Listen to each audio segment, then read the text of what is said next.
Toleransi sebagai modal kebersamaan di Kabupaten Fak-Fak.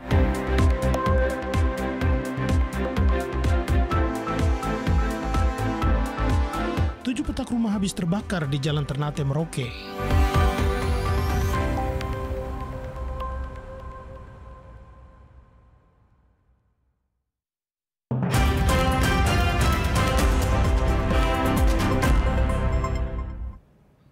Selamat malam saudara, berita Papua Barat hari ini kembali hadir menjumpai Anda. Edisi Jumat 3 Januari 2025. Sejumlah informasi dari daerah di Papua Barat dan Papua Barat Daya akan kami hadirkan untuk Anda. Bersama saya Marian Iha, inilah Papua Barat hari ini selengkapnya.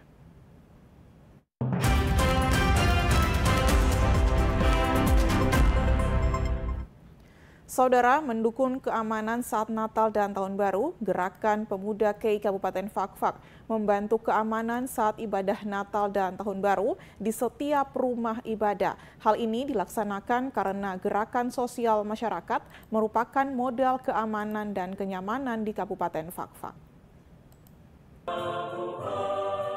Pernyataan tersebut disampaikan Ketua Gerakan Pemuda KEI yang disingkat GPMK Kabupaten Fak-Fak, Martinus Fawoman, kepada tim liputan yang senantiasa memantau anak-anak muda KEI yang mengimplementasikan program kerjanya. Salah satunya adalah PAM di rumah ibadah saat melaksanakan ibadah Idul Fitri maupun ibadah perayaan Natal setiap tahun.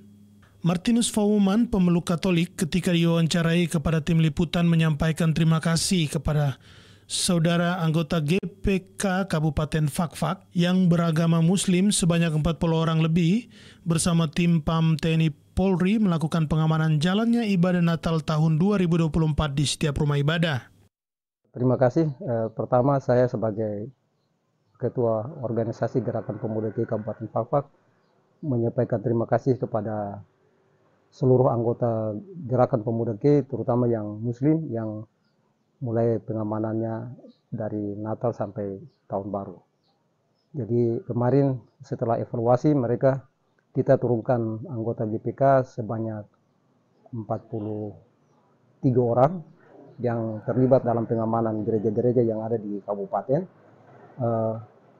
Luar biasa. Jadi sekitar 43 itu kita melaksanakan gereja-gereja yang terbesar, gereja-gereja yang besar-besar yang berurusan langsung dengan jalan raya, lalu lintasnya orang, kendaraan dan manusia, sehingga melaksanakan tugas dengan baik mulai dari seberang Danau Weria sampai ke sekitaran Wagum. Jadi ini Martinus menyampaikan terima kasih juga kepada masyarakat Fak-Fak karena toleransi tidak hanya bicara tetapi dibuktikan di lapangan. Ucapan terima kasih juga disampaikan kepada TNI Polri di Kabupaten Fak-Fak, Polda Papua Barat yang telah bekerja sama dengan GPK Kabupaten Fak-Fak selama tahun 2024. Dan juga kepada semua masyarakat yang ada dimanapun berada, sehingga hal yang sama ini boleh dilaksanakan di manapun. Sehingga kita toleransi itu tetap bukan hanya bicara, tapi harus dibuktikan dalam lapangan. Dan saya juga terima kasih kepada pemerintah daerah Kabupaten Fak-Fak, Bupati, Wakil Bupati, seluruh jajarannya, yang juga membantu kami dalam kegiatan TNI Polri yang luar biasa, yang bersama-sama dengan kami selalu bekerja sama di lapangan, terutama Polda Papua Barat juga yang selalu mendukung kami dalam kegiatan-kegiatan pengamanan. Semoga tahun-tahun depan kita tetap bersama dan bersatu lebih baik lagi. Terima kasih, Shalom, Tuhan memberkati.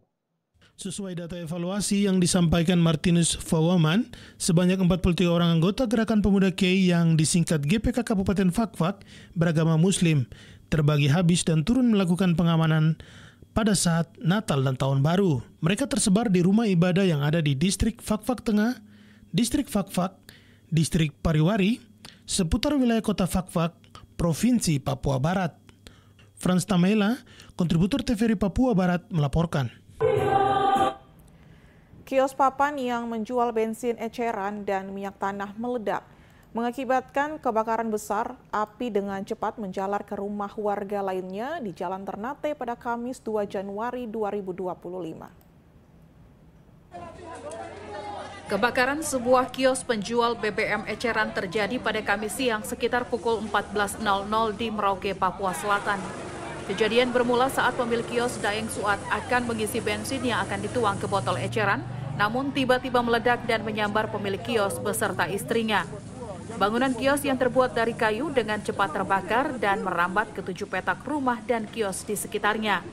Usai mengeluarkan korban dari dalam rumah, warga langsung melarikan kedua korban ke rumah sakit karena luka bakar yang diderita. Jadi kebakaran mulanya dari kios. Jadi kebetulan om yang punya kios ini dia juga ada jualan bensin. Jualan bensin. Jadi mungkin tadi tuh sempat mungkin takar bensin. Langsung pada saat waktu takar bensin percikan api mulai dari situ. Ya kebetulan kan cuaca juga panas. Jadi terbakar itu masih sedikit. Tapi anak-anak saat ada bermain, mereka lihat, waduh ini api tanpa menyala besar, jadi langsung merambat dari dalam kios itu, dia merambat keluar. Sempat om dengan tante ini tidak keluar, tapi masyarakat melihat bahwa sudah ini, jadi mereka rame-rame berbondong-bondong untuk kasih keluar ini. Rencananya nih om tidak mau keluar dari dalam. Pemiliknya luka bakar? Iya, luka bakar di sekujur tubuh, sudah kebetulan sudah dibawa ke rumah sakit, sudah ditangani.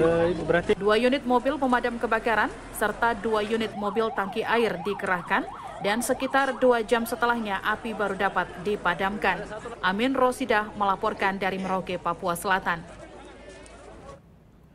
Tersangka kasus dugaan korupsi di Dinas Pemberdayaan Masyarakat Kampung Kabupaten Merauke berinisial MR diserahkan ke Kejaksaan Negeri Merauke setelah berkas perkaranya dinyatakan lengkap atau P21.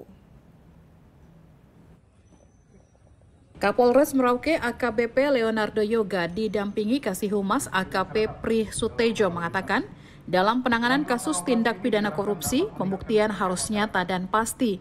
Seperti pada kasus dugaan korupsi di Dinas Pemberdayaan Masyarakat Kampung Kabupaten Merauke yang menyebabkan kerugian negara mencapai 700 juta rupiah lebih. Dalam kasus ini sebanyak 32 orang saksi termasuk saksi ahli, yakni MR yang menjabat bendahara telah diperiksa. Dan untuk penyerahan tersangka dan barang bukti, pihaknya masih menunggu petunjuk dari Kejaksaan Negeri Merauke. Ya, jadi sesuai dengan pemenuhan alat bukti, tersangka atas nama MF itu menjabat sebagai bendahara pengeluaran dari dinas tersebut. Ya. Jadi sejauh ini sesuai dengan pemeriksaan dan melibatkan para ahli, ini yang kita kirim tersangkanya dan sudah P21. Karena dalam kasus korupsi tentunya dalam pembuktian itu harus nyata dan pasti. Ya. Tidak ada kasus korupsi yang bisa P21 tanpa penyidik menemukan alat bukti yang nyata dan pasti. Dalam kasus dugaan penyalahgunaan anggaran yang terjadi di tahun 2020 lalu, penyidik telah menetapkan 2 orang tersangka, yakni AA dan MR, di mana para tersangka menggelapkan anggaran dari dana uang persediaan sebesar 1 miliar rupiah yang dikelola oleh bendahara pengeluaran. Dengan dana yang digelapkan mencapai 702 juta rupiah, yang terdiri dari 4 kegiatan. Dalam proses penyidikan, tersangka melakukan pengembalian sehingga kerugian negara berkurang hingga 600 juta rupiah lebih. Amin Rosidah melaporkan. Dalam melakukan pengawasan aktivitas bandara di Papua saat Natal dan Tahun Baru, Komite 2 DPD RI menemukan satu masalah yang menjadi perhatian lebih. Masalah tersebut adalah kerusakan pagar landasan pacu pesawat. Dewan Perwakilan Daerah Republik Indonesia melalui Komite 2 melakukan monitoring ke sejumlah bandara di Papua untuk memastikan kesiapan bandara saat Natal dan Tahun Baru. Hasil monitoring secara keseluruhan sudah sangat baik, namun ada satu hal yang menjadi masalah dan menjadi perhatian Komite 2 DPD RI. Masalah tersebut adalah rusaknya pagar runway di salah satu bandara di Papua. Hal tersebut langsung menjadi perhatian serius DPD RI melalui Komite 2 yang membidangi urusan perhubungan, darat, laut, dan udara. Lalita, salah satu anggota DPD RI Dapil Papua, sangat menyayangkan kerusakan pagar tersebut. Menurutnya hal tersebut dapat membahayakan penerbangan khususnya bagi keselamatan para penumpang. Pihak Komite 2 DPD RI telah meminta kepada pengelola bandara untuk segera memperbaiki kerusakan pagar tersebut. Cuma satu aja yang saya concern, yang saya agak khawatir, ternyata di titik landas yang kilometer berapa Pak? Itu ada kayak kerusakan pagar. di bandara, runway. 30, tapi memang kita udah perbaiki, tapi ya sering. Ya sering ada lagi kerusakan lagi. Itu yang sangat menjadi concern buat saya. Seharusnya itu tidak terjadi karena itu sangat membahayakan baik nyawa penumpang, pesawat yang lain ataupun yang lainnya. Dan entah itu kru di lapangan di bandara ya. Harusnya itu sudah bisa ditangani. Jangan sampai hanya karena ada kerusakan kecil banyak nyawa hilang. Itu aja yang saya dari tadi mikir. Kok bisa ya ada kerusakan pagar runway bandara. Ya semoga secepatnya diatasi dan tidak ada lagi lah tangan-tangan usil lagi. TVRI Papua, Renol mengabarkan.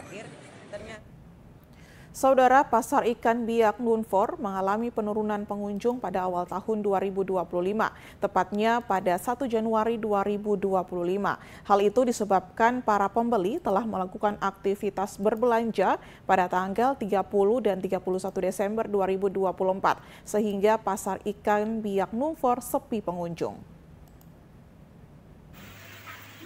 Beginilah suasana pasar ikan biak yang terlihat cukup sepi dari hari-hari biasanya. Pasar ikan biak yang terletak di Kelurahan Vandoy ini menjadi salah satu pasar sentral di Kota Biak yang menjual ikan dan berbagai kebutuhan dapur lainnya. Salah satu pedagang ikan, Anas Sombuk, mengatakan setiap awal tahun atau tepatnya pada tanggal 1 Januari, pasar ikan biak selalu sepi dari pembeli atau pengunjung. Hal ini dikarenakan para pembeli telah melakukan aktivitas perbelanjaan pada tanggal 30 dan 31 Desember untuk persiapan acara malam lepas sambut tahun baru.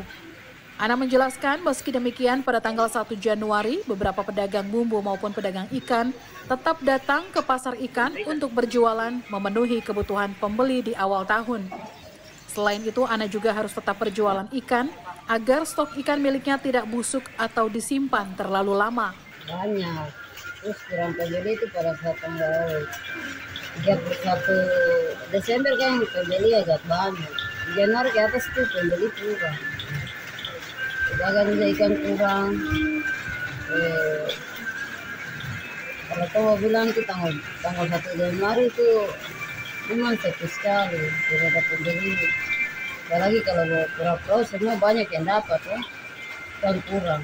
Kalau kita tidak jualan kan jelas kan tidak bisa ini, harus kasih habis. Nanti ikan rusak kalau tidak jual.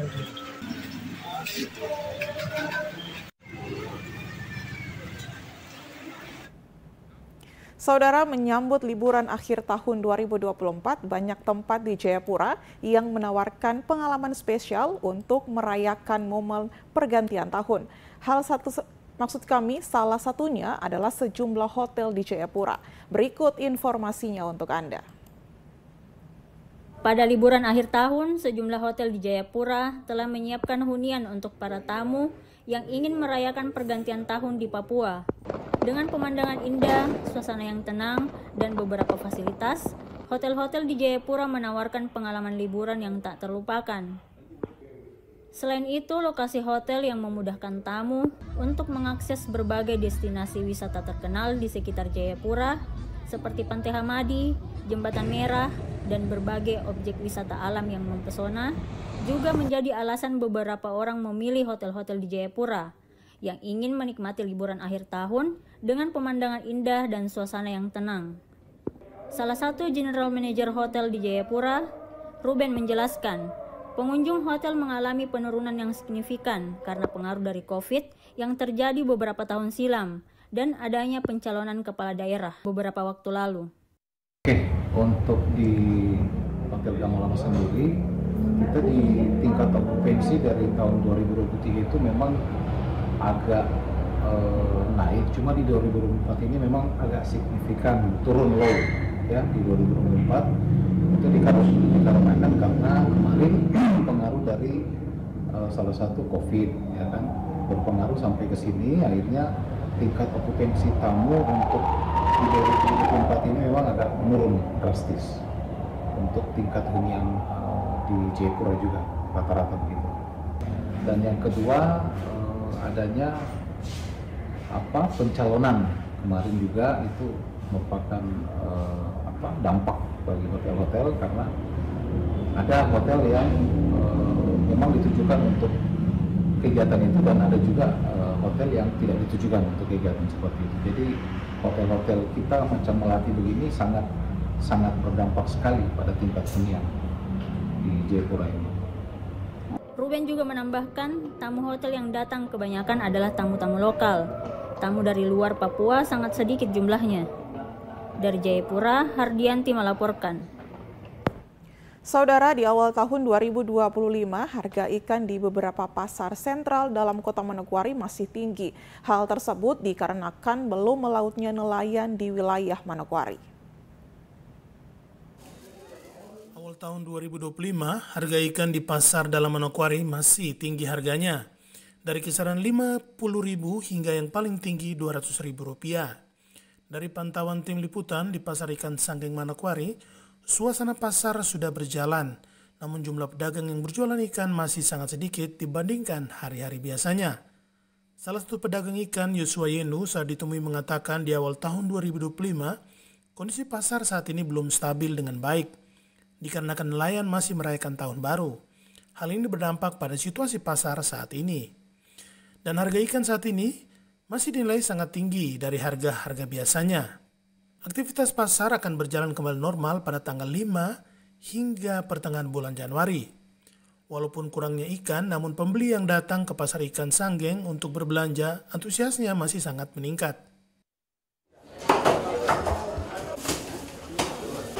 Puji Tuhan, di tahun baru 2025 ini, pada hari ini tanggal 2 Januari, kondisi pasar hari ini belum stabil.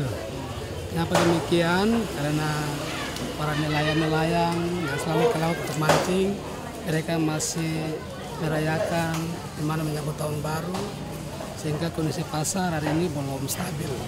Dan harga ikan hari ini agak sedikit melonjak naik. Dari yang harga 150 naik harga 200. Itu untuk santai ikan-ikan kecil, seperti ikan merah, yang tali-tali, sedangkan yang besar, yang tadinya harganya 150 juga naik 200. Saya sementara seperti begitu. Minimal tanggal 5-6 kita sudah meningkat. Ya, maksimalnya pasti tanggal-tanggal 10 ke atas. Itu sudah maksimal, sudah stabil seperti biasa. Itu harga ikan pasti stabil kembali. Para pembeli atau konsumsi masih jalan seperti biasa. Cuma kondisi ikan saja yang menurun karena nelayan masih istirahat ataupun masih melaksanakan perayaan untuk tahun baru.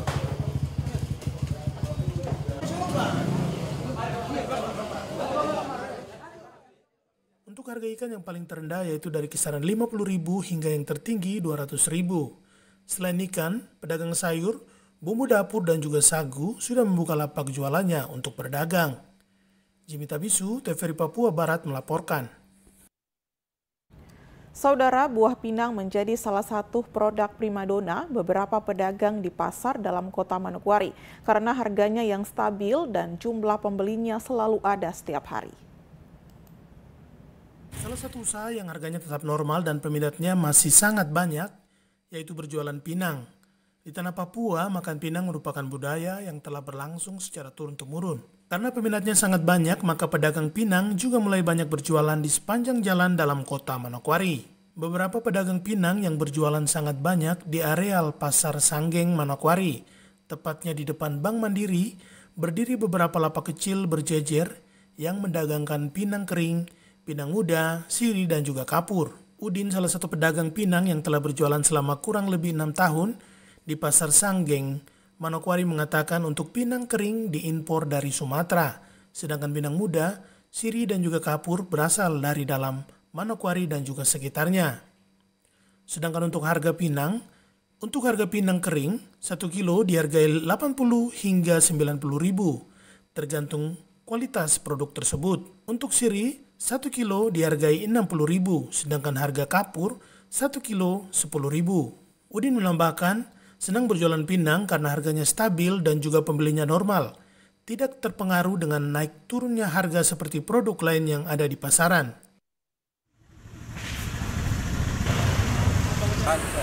Stabil ya, tidak ini, tidak pengaruh dengan harga rica naik atau apa, dia stabil tetap. Peminatnya bagaimana, kakak? Bagus ya? Siap. Banyak peminatnya. Oh, ini kalau pinang kering didatangkan dari Sumatera ya? Sumatera. Kilonya di sini kena 80, ada 80 ya. Kalau untuk lokal sendiri? Lokal di sini siri kan. Siri. Kalau siri dari Jayapura ya. Jayapura ya? Iya. 60 ya. Kalau ditumpuk-tumpuk begini satu tumpuk berapa? 5.000. Kalau pinang yang ini? Itu lagi 5.000 ya. Satu bungkus kapur berapa Kak?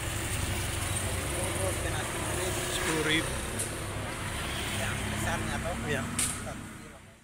Dari hasil jualan yang digadangkan, setiap bulan omset jutaan rupiah mereka bisa dapatkan. Jimmy Tabisu, TVRI Papua Barat melaporkan. Saudara, informasi selanjutnya akan hadir setelah jeda berikut ini. Tetaplah bersama kami.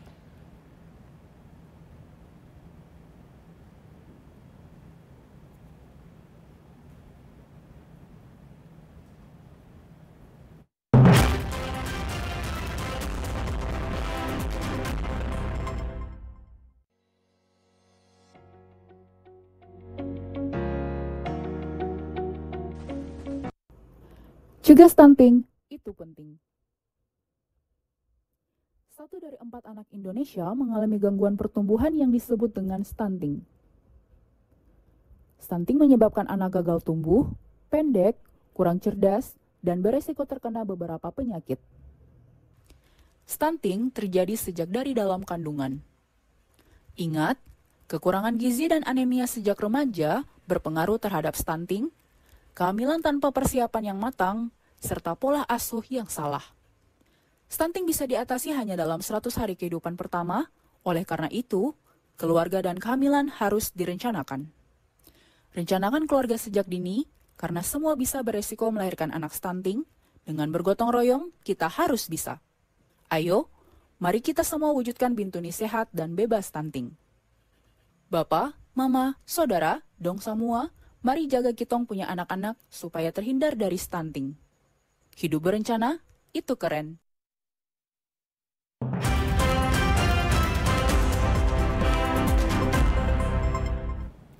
Terima kasih Anda masih bersama kami.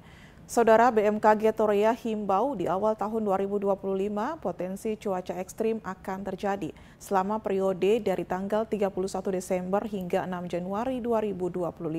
Untuk itu masyarakat waspada dengan perubahan cuaca yang terjadi.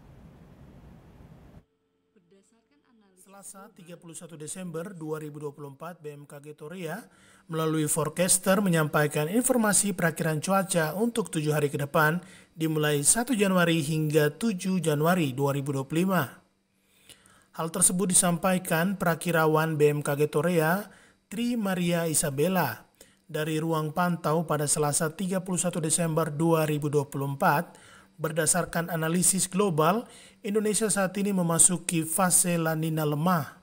La Nina merupakan fenomena mendinginnya suhu di permukaan laut di Samudra Pasifik, bagian tengah dan timur di bawah kondisi normal, yang dapat dilihat dari nilai SST lebih dari minus 0,5 selama 3 bulan berturut-turut dan nilai SOI pada 6,5 La Nina. Lemah menyebabkan sejumlah wilayah di Indonesia masih akan menghadapi potensi curah hujan yang signifikan di wilayah Indonesia bagian tengah dan Indonesia bagian timur yang dapat memicu terjadinya bencana hidrometeorologi seperti banjir dan tanah longsor. Kabupaten Fak-Fak merupakan wilayah di mana terdiri dari bukit dan lembah serta berbatasan langsung dengan laut perairan Kabupaten Fak-Fak. Sehingga Kabupaten Fak-Fak sangat berperan penting terhadap aktivitas pertumbuhan awan konvektif dan meningkatnya curah hujan di wilayah Kabupaten Fak-Fak. Hal ini disebabkan adanya pengaruh angin gunung dan angin lemah serta adanya angin darat dan angin laut. Menghadapi potensi cuaca ekstrim ini, BMKG menghimbau masyarakat untuk mengantisipasi risiko bencana hidrometeorologi seperti banjir, tanah longsor, dan genangan air, terutama di wilayah rawan.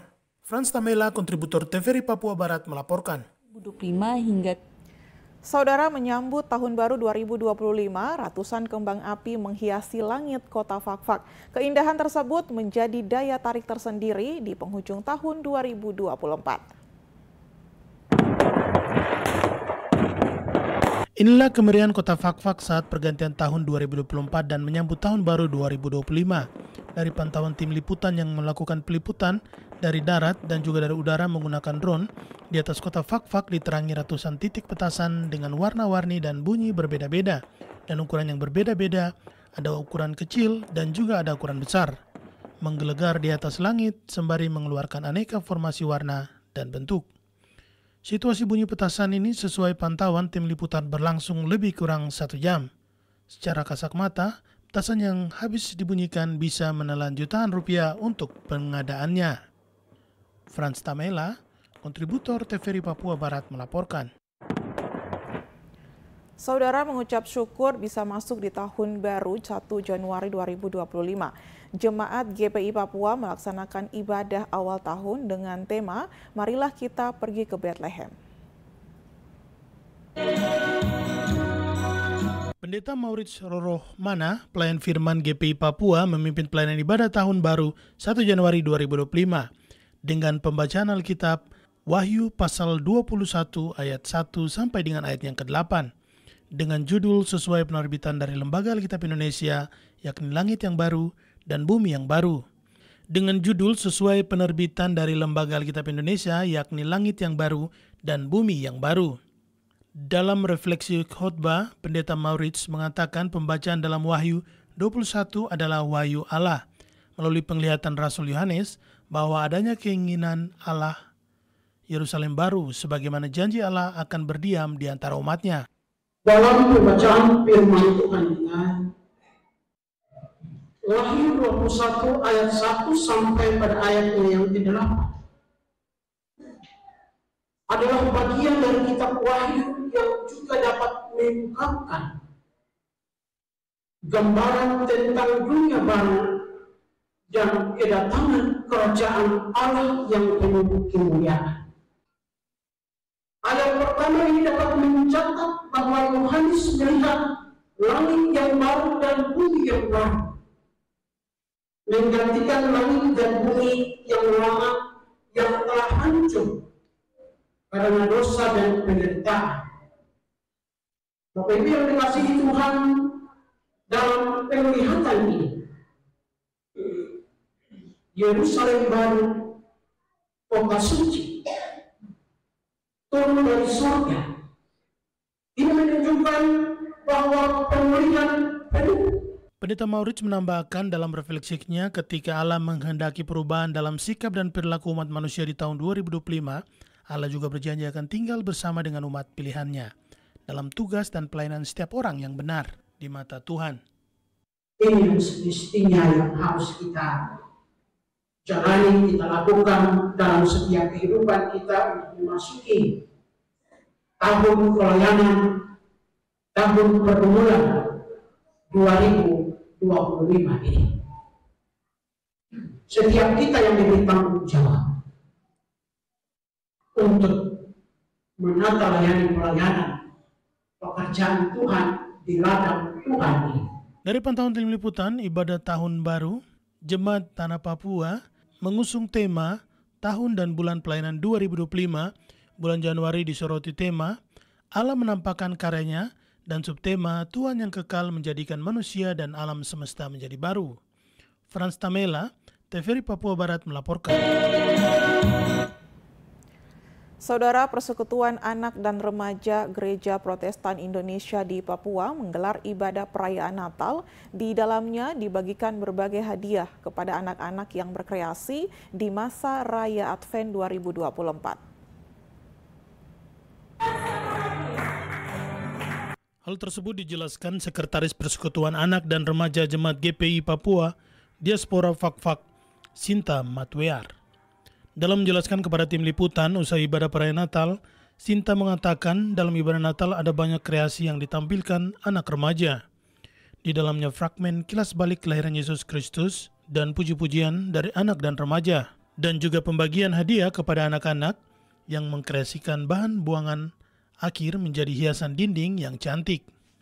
Dalam sesi pembakaran lilin, ada sejumlah lilin Natal dibakar oleh tamu yang ditunjuk.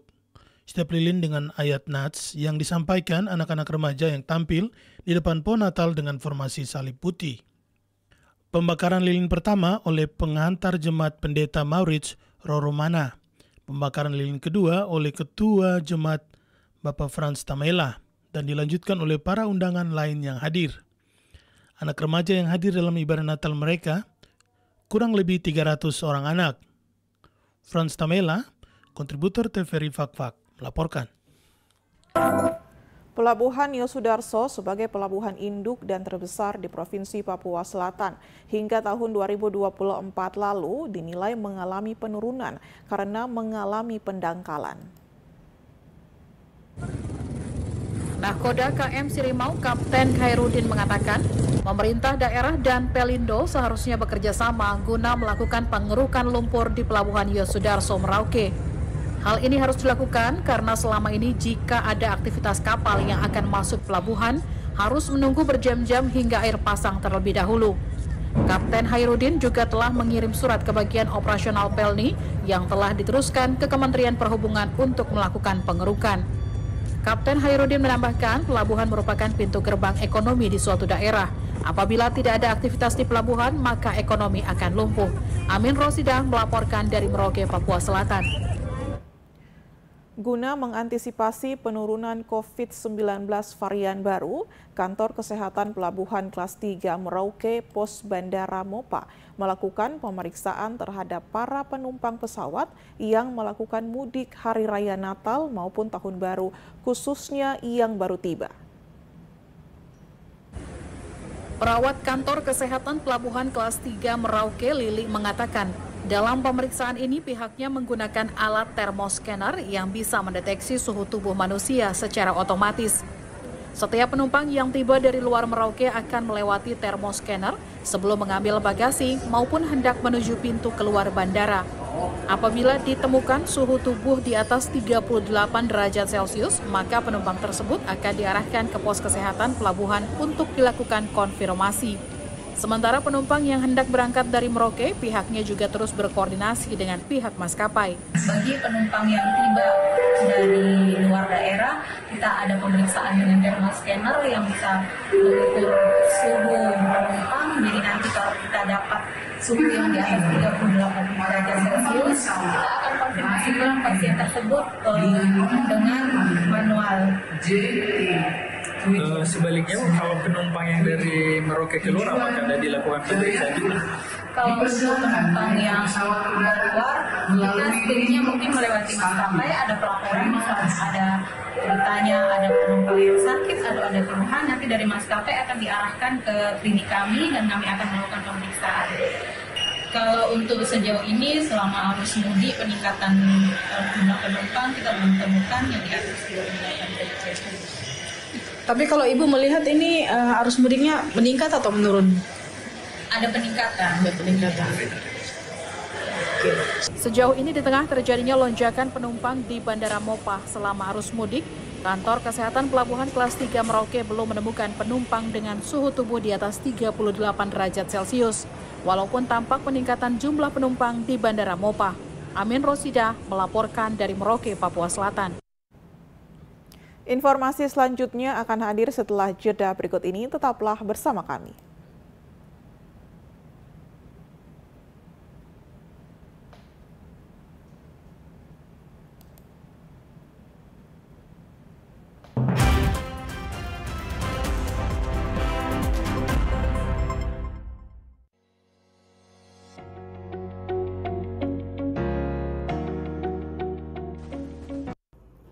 Cegah stunting itu penting. 1 dari 4 anak Indonesia mengalami gangguan pertumbuhan yang disebut dengan stunting. Stunting menyebabkan anak gagal tumbuh, pendek, kurang cerdas, dan beresiko terkena beberapa penyakit. Stunting terjadi sejak dari dalam kandungan. Ingat, kekurangan gizi dan anemia sejak remaja berpengaruh terhadap stunting, kehamilan tanpa persiapan yang matang, serta pola asuh yang salah. Stunting bisa diatasi hanya dalam 100 hari kehidupan pertama, Oleh karena itu, keluarga dan kehamilan harus direncanakan. Rencanakan keluarga sejak dini, karena semua bisa beresiko melahirkan anak stunting. Dengan bergotong royong, kita harus bisa. Ayo, mari kita semua wujudkan Bintuni sehat dan bebas stunting. Bapak, Mama, Saudara, dong semua, mari jaga kitong punya anak-anak supaya terhindar dari stunting. Hidup berencana, itu keren.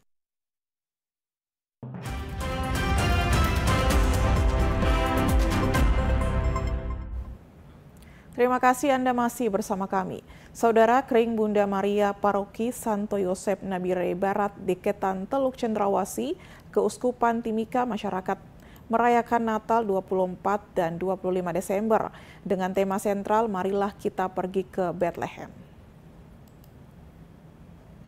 John TKG, pewarta Kering Bunda Maria mengatakan, sesuai dengan tema Natal, pihaknya mengajak umat untuk menyatakan diri dalam keluarga, kemudian Yesus sebagai juru selamat bagi dunia. Jadi ibu bapak, saudara dan saudari yang mungkin melihat atau mungkin menganalisa tema dari Natal 2024 ini, secara nyata kita tidak bisa pergi ke Bethlehem. Tapi kita sudah sampai dan kita sudah pergi ke Bethlehem. Lewat apa yang kita sudah siapkan sejak persiapan itu dilaksanakan sampai dengan perayaan Natal.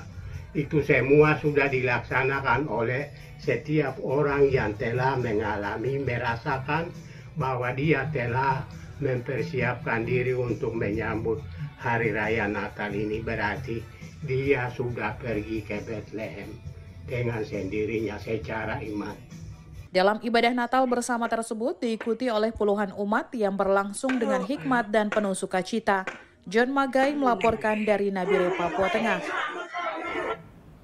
Pemerintah Provinsi Papua Tengah maupun 8 kabupaten harus memperhatikan organisasi yang resmi mendaftar ke Kesbangpol Provinsi maupun Kesbangpol Kabupaten.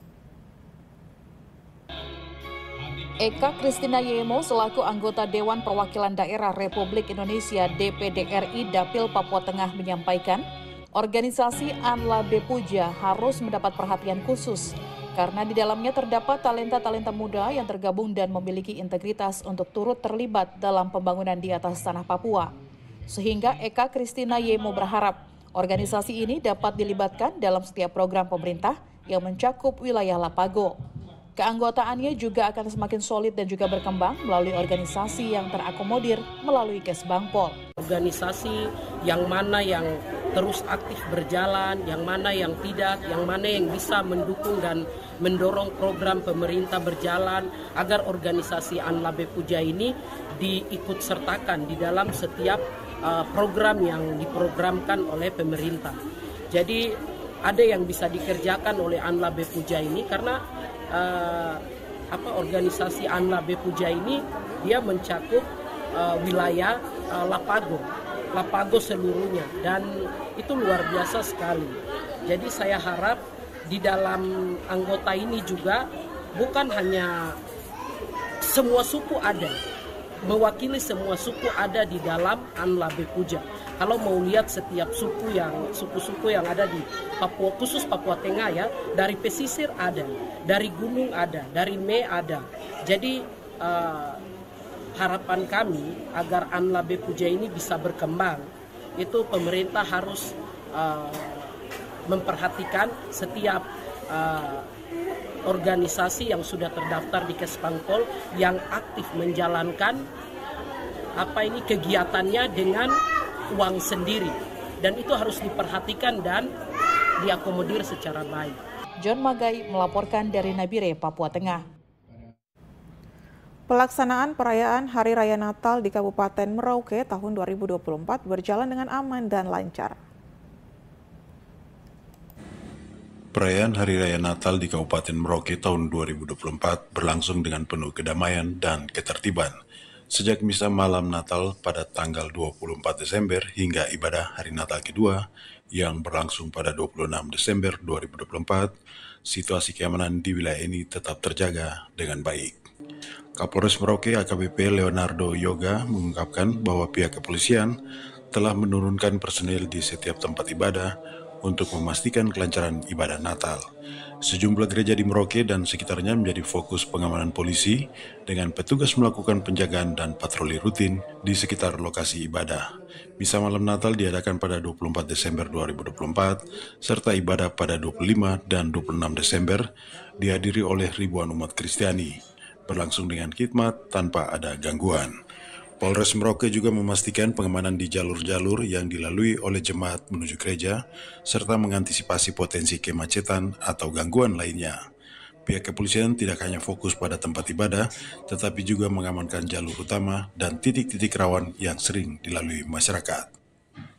Ibadah Natal mulai dari misa Vigili Natal, perayaan Malam Kudus, sampai dengan hari Natal tanggal 25 dan 26 kemarin, ya puji Tuhan situasi di Kabupaten Merauke masih aman dan kondusif.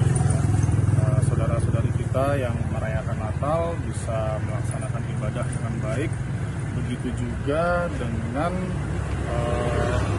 acara silaturahmi ya, yang biasanya memang dilakukan atau biasanya ada dalam kehidupan bermasyarakat kita, saling berkunjung ke rumah-rumah.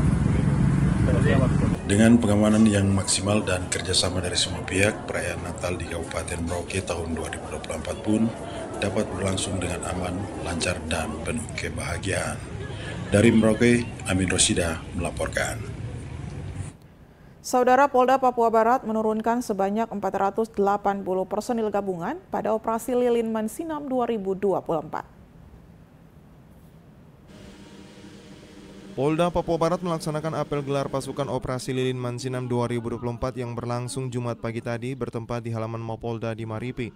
Dalam amanat Kepala Kepolisian Republik Indonesia yang dibacakan Kapolda Papua Barat Irjen Pol Joni Edison Isir mengatakan, apel gelar pasukan Operasi Lilin 2024 merupakan bentuk komitmen tugas untuk mengecek kesiapan personil maupun sarpas dalam rangka pengamanan perayaan Natal 2024 dan Tahun Baru 2025.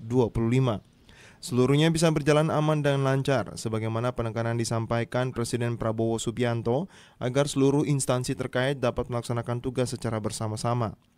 Sementara itu, untuk Polda Papua Barat sendiri menurunkan sebanyak 480 personil gabungan pada Operasi Lilin Mansinam tahun 2024. Komitmen tugas untuk mengecek kesiapan personil maupun sarana prasarana dalam rangka pengamanan perayaan Natal 2024 dan Tahun Baru 2025, sehingga seluruhnya dapat berjalan dengan aman, tertib, dan lancar. Peserta apel dan para hadirin yang saya hormati, sebagaimana penekanan Bapak Presiden Prabowo Subianto dalam apel Kasatwil, bahwa Nataru di depan mata, saudara akan sibuk, saudara akan capek, jadi laksanakan tugas pengamanan dengan baik. Operasi ini melibatkan 141.605 personil gabungan yang terdiri dari 75.447 personil Polri, 13.826 personil TNI, dan 52.332 personil dan stakeholder terkait lainnya. Sementara Polri telah membangun sebanyak 2.794 posko yang terdiri dari 1.852 pos PAM dan 735 pos IAN dan 207 pos terpadu yang tersebar di seluruh wilayah guna menjamin keamanan pada 61.452 objek pengamanan. 141.605 personel gabungan yang terdiri dari 75.447 personel Polri, 13.826 personel TNI, dan 52.332 personil dari stakeholder terkait lainnya. Selain itu terdapat tambahan 67.030 personel TNI untuk perbantuan, sehingga total terdapat 80.856 personel TNI yang disiagakan dalam operasi ini. Operasi Lilin 2024 akan berlangsung selama 13 hari, mulai dari tanggal 21 Desember 2024 sampai dengan tanggal 2 Januari 2025. Natalindo Kerewaya, TVRI Papua Barat melaporkan. Kasat Lantas Polresta Manokwari menghimbau kepada semua pemilik kendaraan selama operasi lilin jelang perayaan Natal 2024 dan Tahun Baru 2025 untuk lebih mentaati aturan lalu lintas. Demikian hal itu disampaikan Kasat Lantas Ibtu Nurfa saat melakukan pengecekan pos pengamanan Natal dan Tahun Baru di Jalan Haji Bauwosi dalam mendukung dan melaksanakan operasi lilin tahun 2024-2025.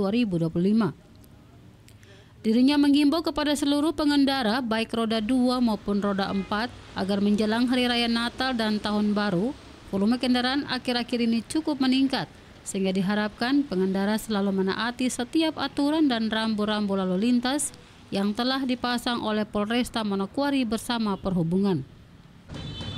Dalam rangka operasi lilin ini yang kami mungkin tekankan, mungkin teman-teman yang berkendara knalpotnya tidak sesuai spektek, gonceng lebih dari 3 melawan arus. Kami himbau untuk dalam rangka Natal dan Tahun Baru ini, kami minta tolong dengan sangat untuk lebih menaati peraturan berlalu lintas, karena kita tahu sendiri untuk Nataru ini di Manokwari pada khususnya masih sangat ramai, dan kalau tidak lebih waspada, kita tidak lebih berhati-hati dalam berkendara, kita tidak minta juga akan terjadi kecelakaan, peningkatan kecelakaan lalu lintas. Data di kami di RSMS, ya kami pakai data di RSMS untuk kecelakaan fatalitas dalam akhir tahun ini semakin meningkat. Jadi kami minta tolong kepada regulan, kepada guru, kepada keluarga, kepada bapak, pace orang lebih memperhatikan lagi anak-anaknya, karena yang kami pantau untuk kendaraan-kendaraan yang dipakai ngebut-ngebut ini kebanyakan anak-anak muda kita, anak-anak usia sekolah dan pelajar. Demikian, kakak. Di samping itu ungkap Kasat Lantas bahwa pihaknya sedang menyiapkan pembangunan posko pelayanan dan posko terpadu di tempat-tempat keramaian maupun di bandara dan pelabuhan yang dibuka mulai dari tanggal 21 Desember sampai dengan 2 Januari 2025. Di lilin ini kami diperintahkan Bapak Kapolresta dan Bapak Kapolkor untuk membangun 3 diralat 2 pos PAM, pos pengamanan, yaitu di Haji Bauwosi ini 1 dan di MCM 1. Untuk pos pelayanan ada 1 titik di TL Sinarsuri. Kalau untuk pos terpadu lagi ada 2, itu di pelabuhan sama di bandara. Natalindo Kedewai, TVRI Papua Barat melaporkan. Saudara, informasi tadi sekaligus menutup jumpa kita pada Papua Barat hari ini, edisi Jumat 3 Januari 2025. Mewakili seluruh kerabat kerja yang bertugas, saya Mariani Iha undur diri dari hadapan Anda. Terima kasih atas kebersamaan Anda, selamat malam dan sampai jumpa.